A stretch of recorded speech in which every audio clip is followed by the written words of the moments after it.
কয়েকদিনের বৃষ্টিতে উত্তরের কয়েকটি জেলার হাজার হাজার বিঘা জমির ধান সহ শীতকালীন সবজির ব্যাপক ক্ষতি হয়েছে। ফলন ঘরে তোলার আগ মুহূর্তে আধা পাকা ধান নষ্ট হয়ে যাওয়ায় শঙ্কা এবং দুশ্চিন্তায় আমন চাষিরা। মাঠে কী পরিমাণ ক্ষতি হয়েছে যাচাই বাছাই করে মন্ত্রণালয়ে পাঠানো হবে বলে জানিয়েছে কৃষি বিভাগ।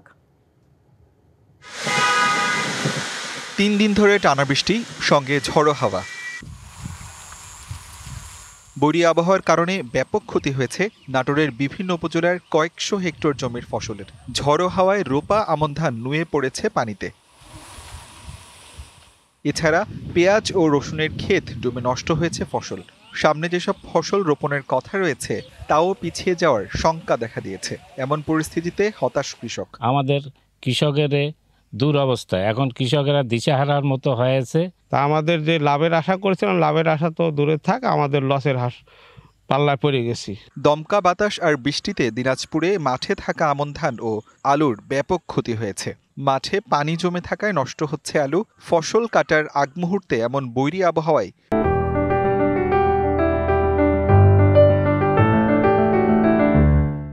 দুশ্চিন্তায় কৃষক।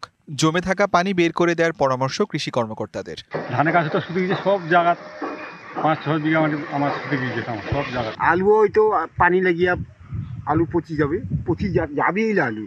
এদিকে ভারী বৃষ্টিতে চাঁপাইনবাবগঞ্জের বিভিন্ন এলাকার 4,500 হেক্টর জমির ফসল নষ্ট হয়েছে। মাঠগুলো থেকে পানি নেমে গেলেও ধান, মাসকলাই, সরিষা সহ শীতকালীন সবজির ব্যাপক ক্ষতি হয়েছে। হাজার হাজার বিঘা জমি ভালো ক্ষতি। এই যে দেখছেন পড়ে গেছে ধান।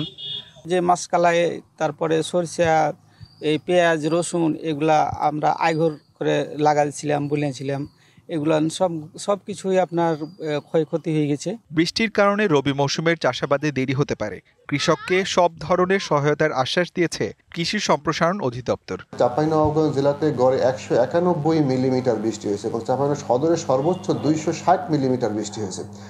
এতে করে মাঠে বিদ্যমান আমন, আলু, সরিষা, সবজি, ভুট্টা, মাসকলাই সহ বেশ কিছু ফসল এই বৃষ্টির পানিতে আক্রান্ত হয়েছে।